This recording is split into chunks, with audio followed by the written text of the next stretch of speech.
31st night కి farm house book చేసుకుని friends తో ఎంజాయ్ చేయాలనుకుంటున్నారా? అయితే వెంటనే డోసే యాప్ ని డౌన్లోడ్ చేసుకుని బుక్ చేసుకోండి.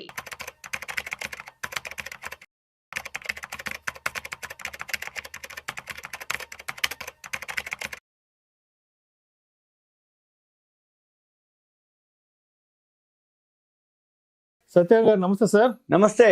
సత్యన్ గారు, EPFO employees provident for organisation, దీనికి సంబంధించి కేంద్ర ప్రభుత్వం రెండు కీలకమైన సర్వీసులకు సంబంధించిన అనౌన్స్మెంట్ కూడా చేయడం జరిగింది. ఒకటి వచ్చేసి పేరు మార్పు, రెండవది అకౌంట్ కి సంబంధించిన ట్రాన్స్ఫర్. సో దీనికి సంబంధించి కేంద్ర కార్మిక శాఖ మంత్రి అనౌన్స్మెంట్స్ కూడా చేశారు.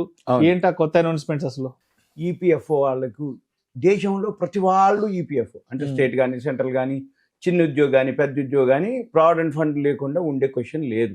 ప్రావిడెంట్ ఫండ్ ఉండు అంటే జాబ్లో జాయిన్ కాగానే ప్రైవేట్ ఆర్గనైజేషన్ కానీ గవర్నమెంట్ ఆర్గనైజేషన్ కానీ చిన్న కంపెనీ కానీ పెద్ద కంపెనీ కానీ జాయిన్ అవ్వగానే ప్రావిడెంట్ ఫండ్ అకౌంట్ ఓపెన్ చేయాలి. మళ్ళీ కొంత అమౌంట్ షేరింగ్ ఉంటుంది, అంటే మేనేజ్మెంట్ కొంత, యాజమాన్యం వీళ్ళు కొంత, అది జమ అవుతూ ఉంటుంది. దాని మీద ఇంట్రెస్ట్ రావడం జరుగుతుంది. ఇదంతా జనరల్ కామన్. కాకపోతే ఎక్కువ శాతం దీని మీద చాలామందికి అపోహలు ఉన్నాయి. ఎందుకు? సర్వీసెస్ ప్రాబ్లం, వీళ్ళు ట్రాన్స్ఫర్ కావటం, అంటే ఇప్పుడు కొన్నాళ్ళు పనిచేస్తాడు, ఇంకో దగ్గరికి వెళ్తాడు, ఈ ప్రావిడెంట్ ఫండ్ అకౌంట్ అక్కడ ఆగిపోవటం, బ్లాక్ అయిపోవటం, చేంజ్ కాకపోవటం, ఇబ్బంది పడటం, ఆ అమౌంట్ ఎంత ఉందో తెలియకపోవటం, ఈయన అమౌంట్ జమ అయిపోతుంటుంది, కట్ అయిపోతుంటుంది, కానీ ఈయనకు అప్డేట్ రాదు, ఈయనకు సర్వీస్ ఇచ్చే వాళ్ళు ఉండరు. అవన్నీ ఇప్పటి వరకు చాలా చాలా అనుభవిస్తున్నారు. ఈ ఉన్నటువంటి ఏదైతే ఉంటుందో ఒకటే ఉంటుంది పెద్ద ఆఫీసు. ఇక్కడ హైదరాబాద్కి వచ్చేటప్పుడు బర్కత్పుర, అప్పుడు తెలంగాణ ఆంధ్రప్రదేశ్ రెండింటికి కలిపితే కూడా ఒకటే ఉంది ప్రావిడెంట్ ఫండ్ ఆఫీసు. ఈ బర్కత్పురాలో ఏదైతే ఉందో హైదరాబాద్లో ప్రతి వాళ్ళు ఏదైనా ఉంది అంటే బర్కత్పుర ఆఫీస్కి వెళ్ళాల్సిందే. ఇప్పుడు ఆంధ్రప్రదేశ్ విడిపోయినాక ఆంధ్రప్రదేశ్ వాళ్ళకి నాకు ఐడియా లేదు, మళ్ళీ విజయవాడ ఉందో అమరావతి గుంటూరు ఎక్కడ ఉందో ఐడియా లేదు నాకు. ఓకే, కానీ చెక్ చేసుకోవచ్చు, అక్కడెక్కడో ఒక ప్రావిడెంట్ ఫండ్ ఆఫీస్ ఉంటుంది. అయితే ఉన్న ఆఫీసు టైమింగ్స్ ఉన్న ఆఫీస్ వాళ్ళు సర్వీస్ ఇవ్వలేరు. ఎందుకోసం అంటే ఇక్కడున్న వాళ్ళకి వీలవుతుంది, మొత్తం ఆంధ్రప్రదేశ్కి అంటే అప్పట్లో తెలంగాణ ఆంధ్రప్రదేశ్ మొత్తం అంటే ఏ స్టేట్లో ఎక్కడ ఏ విలేజ్లో ఉన్నా ఏం జరిగినా బర్కత్పుర హైదరాబాద్ రావాల్సిందే. బర్కత్పుర హైదరాబాద్ వస్తే ఏం జరుగుద్ది? లీవ్లో ఉండొచ్చు, ఆ సెక్షన్ వాళ్ళు టైంకి ఎప్పుడు కిటకిటలాడుతూ ఉంటుంది. కరెక్ట్. అంటే ఏమవుతుంది, నీకు సర్వీస్ దొరకకపోయేది. మళ్ళీ ఇక్కడ ఉండాలి అంటే నాన్ లోకల్ వాళ్ళకి అకామిడేషన్ అనుకోండి, ఫుడ్ అనుకోండి, ఖర్చుతో కూడుకునే వ్యవహారం, అవన్నీ లేకుండా ఇప్పుడు ఇది చాలా చాలా ఉన్నటువంటి బెనిఫిట్ అయ్యేటటువంటి అదేందో చూద్దాం. ఈ ఏదైతే ఉద్యోగ భవిష్య నిధి సంస్థ ఈపీఎఫ్ వాళ్ళు ఒక నిర్ణయం తీసుకోవడం జరిగింది. దీంట్లో ఎవరైతే పిఎఫ్లో ఉన్న వాళ్ళ యొక్క చందాదారులు అంటారు వాళ్ళ యొక్క పేరు కానీ డేట్ ఆఫ్ బర్త్ కానీ ఏవైతే మాడిఫికేషన్స్ ఏం జరుగుద్ది అంటే ఒక్కోసారి ప్రూఫ్ లేకపోతే ఏదో డేటు ఎంటర్ చేయటం, తర్వాత అవి ఒరిజినల్స్ పెట్టేటప్పటికి ఇవన్నీ మొదట్లో ఏం తెలియదు, కానీ క్లెయిమ్స్ విషయంలో కానీ ఏదైనా జరిగినప్పుడు ఈ డేట్ ఆఫ్ బర్త్లు కానీ అవన్నీ జరిగి ఆగిపోతాయి అనమాట, పెండింగ్ పడుతూ ఉంటాయి. అవన్నీ ప్రాబ్లమ్ సాల్వ్ చేయటం కోసం ఇప్పుడు ఈ సేవల్ని తీసుకురావడం జరిగింది. అయితే యజమాని అంటే ఎంప్లాయర్ కానీ లేకపోతే ఈపీఎఫ్ ఆమోదం లేకుండా అంటే ఏంది, అప్పుడు ఏదైనా చేంజ్ చేయాలంటే మేనేజ్మెంట్ ఎంప్లాయర్ ఆమోదం కానీ ఈపీఎఫ్ ఆఫీసు ఆమోదంతో జరిగేది. అదంతా ఏంది పెద్ద ప్రాసెస్ జరిగేది. కానీ ఇప్పుడు అవన్నీ లేకుండా ఆన్లైన్లోనే మనము మార్చుకునే వీలు కల్పించారు. ఏది ఇప్పుడు ప్రజెంట్ మనం చెప్పేటటువంటి ఈ సర్వీసెస్. అయితే వీటిలో ఏంటంటే ఈ కేవైసీ పూర్తి చేయగానే మన యొక్క ఈపీఎఫ్ ఖాతా ఏదైతే ఉందో మన యజమాని జోక్యం లేకుండానే మనం ట్రాన్స్ఫర్ కూడా చేసుకోవచ్చు. అంటే సపోజ్ మనం అంతకుముందు ఎక్కడో పనిచేసి ఉంటాడు, ఇప్పుడు ఇంకో దగ్గరికి వెళ్ళి ఉంటాడు, వెళ్ళినప్పుడు ఏమవుతుంది, మరి అక్కడ అమౌంట్ బ్లాక్ అయిపోద్ది, ఆ అమౌంట్ ఇక్కడికి మనం ట్రాన్స్ఫర్ చేసుకునే ఫెసిలిటీ అనమాట. అంటే ఎవరైతే ఈ వీడియో వింటున్నారో ఒకవేళ ఎవరైతే ట్రాన్స్ఫర్ కానీ జాబ్ మారినా కానీ ఇంకేదైనా జరిగినప్పుడు మార్చుకోవడానికి. అయితే ఇదంతా కూడా ఎవరైతే కేంద్ర కార్మిక శాఖ మంత్రి మన్సుఖ్ మాండవీయ గారు శనివారం నాడు ఈ రెండు సర్వీసెస్ని ప్రారంభించటం. ఒకటేంటి, మేనేజ్మెంట్ ఏం లేకుండా మనంతా ఏదైనా మారినప్పుడు కూడా మార్చుకోవడానికి అవకాశం ఉండేటట్టు.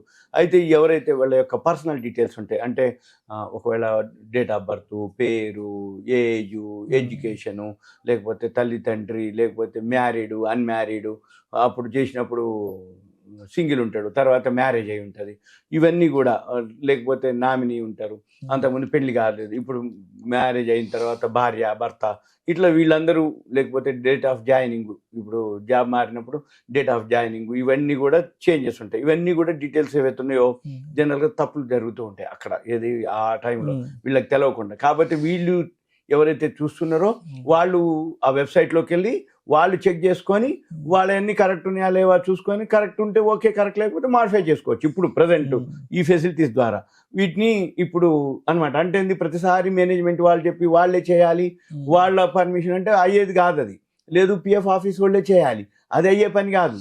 అందుకని మనమే మన డీటెయిల్స్ మనమే చెక్ చేసుకొని మనమే అప్డేట్ చేసుకునే అవకాశం. ఇదంతా కూడా 2017 అక్టోబర్ 1 తర్వాత ఎవరైతే ఈ యూఏఎన్ చందాదారులు అంటారు, వీళ్ళు ఈ కొత్త ఫెసిలిటీస్ని ఉపయోగించుకోవచ్చు అన్నారు అనమాట. ఎవరైతే ఈ చేంజెస్ డీటెయిల్స్ ఏవైతే మార్చుకోదలుచుకున్నారో ఇటువంటి వాటికి ఎలాంటి సపోర్టింగ్ డాక్యుమెంట్స్ అవసరం లేదు అని చెప్పడం కూడా జరిగింది. అయితే 2017 అక్టోబర్ 1 కంటే ముందు ఎవరైతే ఇందులో జాయిన్ అయిన వాళ్ళు ఉన్నారో వాళ్ళందరూ కూడా ఈపీఎఫ్ ఆమోదం అవసరం లేకుండా కూడా యాజమాన్యం కూడా మేనేజ్మెంట్ కూడా ఈ మార్పులు వాళ్ళు చేసుకోవచ్చు, చేయొచ్చు అనేది చెప్పడం అనమాట. అయితే వీటికి సంబంధించిన ఏదైతే డాక్యుమెంట్ సపోర్టింగ్ డాక్యుమెంట్స్ ఏవైతే ఉన్నాయో అవి కూడా తగ్గించినట్లుగా చెప్పడం జరిగింది. అయితే వీటన్నిటితో పాటు ఆధార్తో లింకు చేయనటువంటి మాత్రం అవి ఫిజికల్ డాక్యుమెంట్లు ఇవ్వాలి. అంటే 99.99% లేవు, అన్ని పాన్ ఆధార్ లింక్ అయిపోయినాయి సెల్కి. ఒకవేళ ఎవరైతే ఆధార్ లింకు లేకుండా కనుక ఉంటే అప్పుడు మనం ఫిజికల్ డాక్యుమెంట్లు ఇవ్వాల్సి ఉంటుంది. అప్పుడు వాళ్ళు ఏం చేస్తారు, వెరిఫికేషన్, ఆ ఫిజికల్ డాక్యుమెంట్లు వెరిఫికేషన్ అయిపోయిన తర్వాతనే వాళ్ళు పర్మిషన్ ఆమోదం చేయాల్సి ఉంటుంది అనమాట. అయితే ప్రజెంట్ మాత్రం ఇప్పుడు ఏవైతే కంపెనీలు ఉన్నాయో వాళ్ళు ఎంప్లాయీ జాయిన్ కాగానే వాళ్ళ యొక్క మ్యారేజు, ఎడ్యుకేషను, ఆ యొక్క వివరాలన్నీ కూడా ఎంటర్ చేసేటప్పుడు కొన్ని తప్పులు జరుగుతూ ఉంటాయి. ఈ తప్పుల్ని కరెక్షన్ చేయడానికి ఆన్లైన్లో రిక్వెస్ట్ పెట్టాలన్నమాట. వీళ్ళు ఈ రిక్వెస్ట్ పెడితే వాళ్ళంతా రిక్వెస్ట్ పెట్టిన తర్వాత రిక్వెస్ట్ చేసిన తర్వాత ఈపీఎఫ్ఓ వాళ్ళు ఆమోదం మళ్ళీ వాళ్ళు కోసం అంటే వీళ్ళు కరెక్షన్ చేసి రిక్వెస్ట్ పెడితే ఈపీఎఫ్ఓ వాళ్ళు ఆమోదం పెడితే ఇదంతా కూడా జాయింట్ డిక్లరేషన్ అంటారు అనమాట. ఇదంతా కూడా ఒక్క 2024-25లోనే 8 లక్షల రిక్వెస్ట్లు వచ్చినాయి ఇట్లాంటి. అయితే ఈ 8 లక్షల రిక్వెస్ట్లు అన్నీ కూడా అంటే చెప్పడం తెలియపరచడం అంటే అంతమంది ఇబ్బంది పడుతున్నారు చేంజెస్ కోసం. ఈ నిర్ణయంతో 45% మందికి ఇమీడియట్గా ఫ్రీ అయిపోతారు. అంటే వీళ్ళే ఆ వెబ్సైట్లోకి వెళ్తారు, వాళ్ళ తప్పులన్నీ మేనేజ్మెంట్ ఈపీఎఫ్ఓ పర్మిషన్ లేకుండానే మార్చుకోవచ్చు అనేది అనమాట ఇప్పుడు. అయితే దీంతో పాటు ఒక 50% కరెక్షన్లు అన్నీ కూడా ఇక్కడ మేనేజ్మెంట్ దగ్గరే క్లియర్ అయిపోతాయి. ఇది రానున్న రోజుల్లో ఎవరైతే సభ్యులు కానీ అభ్యర్థులు కానీ చందాదారులు ఉన్నారో వాళ్ళ యొక్క అన్ని పెండింగ్లో కనుక మేనేజ్మెంట్ పెండింగ్లో ఉంటే వాళ్ళు ఈ పాతదంతా డిలీట్ చేసి కొత్త యాప్ ద్వారా కొత్త దాంట్లో ఆటోమేటిక్గా ఈ ఫెసిలిటీస్ని ఉపయోగించుకోవటం అని కూడా చెప్పేయడం జరిగింది. ఇకపోతే ఉద్యోగం మారినప్పుడు ఈపీఎఫ్ అకౌంట్ అసలు సులభంగా ట్రాన్స్ఫర్ చేసుకోవచ్చు. అంటే అక్కడి నుంచి ఇక్కడికి. అయితే ఈ కేవైసీ పూర్తి చేస్తే ఎవరైతే చందాదారులు ఉన్నారో వాళ్ళు డైరెక్ట్గా ఆధార్ ఓటీపీ ఎంటర్ చేస్తే మేనేజ్మెంట్ జోక్యం లేకుండానే వీళ్ళే ఆ అకౌంట్ని వీళ్ళకు ట్రాన్స్ఫర్ చేసుకోవచ్చు. అది మెయిన్ బెనిఫిట్ అనమాట. అయితే ఎవరైతే ట్రాన్స్ఫర్ రిక్వెస్ట్ అయితే ఇప్పటి వరకు అప్పుడేమేదంటే వాళ్ళ దగ్గరే ఉండేది రిక్వెస్ట్ పెట్టేది, వాళ్ళు ఏం చేస్తారు, ఇక చూస్తాం చేస్తాం పంపిస్తాం అని పెండింగ్లో ఉండేది. ఇటువంటి అన్నీ ఇప్పుడు అవసరం అనుకుంటే అందులో డిలీట్ చేయటం, మళ్ళీ ఫ్రెష్గా వీళ్ళంతటా వీళ్ళే ట్రాన్స్ఫర్ పెట్టేసుకుంటే సింపుల్గా అయిపోతుంది. ఇదంతా కూడా అంతకుముందు 12-13 రోజులు ఏది ఈపీఎఫ్ అకౌంట్ ట్రాన్స్ఫర్కి. ఈ నిర్ణయంతో అదంతా టైము ఫ్రేమ్ తగ్గిపోద్ది. అంటే 12-13 రోజులు ఏమి లేకుండా ఇదంతా ఏంది, బ్యాంకింగ్ వ్యవస్థతోటి సమానంగా ఈపీఎఫ్ఓ కూడా సేవలు అందించడమే లక్ష్యం అని. అంటే ఏంటి, బ్యాంకింగ్ సర్వీసులు ఎట్లంటాయి, ఫాస్ట్గా ఉంటాయి. అలానే ఈపీఎఫ్ఓ ఇప్పటివరకు అటువంటి సర్వీసెస్ లేవు. అలానే మేము కూడా ఈపీఎఫ్ఓని తీసుకురావాలి అని ఆయన చెప్పడం జరిగింది. ఈ సర్వీసెస్ అందించడం కోసమే అనేక చర్యలు ఈపీఎఫ్ఓలో చేపడుతున్నట్టుగా మంత్రి గారు వివరించడం జరిగింది. ఇది సింపుల్గా ఈపీఎఫ్ఓకి. ఇంకా ఇంకొక విన్నపం, ఎవరైతే ఈ వీడియో వింటారో చూస్తారో, బాబు మీరు దయచేసి నాకు కాల్ చేయొద్దు. ఎందుకోసం అంటే ఈపీఎఫ్ఓ నేను విషయం చెప్పడం వరకే, వివరణ ఇవ్వడం వరకే, స్కీమ్ గురించి వివరాలు చెప్పడం వరకే, అంతే తప్ప మీ దగ్గరలో ఉన్న మీ ఆఫీస్ లో ఉన్నా గానీ మీ దగ్గరలో ఉన్న హెచ్ఆర్ తోనో మేనేజ్మెంట్ తోనో వాళ్ళతో మాట్లాడి మీరు సాల్వ్ చేసుకోవాలి. అంతే తప్ప నాకు చేసి సార్ ఈపీఎఫ్ఓ నాకు ఇట్లా వచ్చింది అట్లా వచ్చింది ప్రాబ్లం అని అనొద్దు దయచేసి. రైట్. Thank you.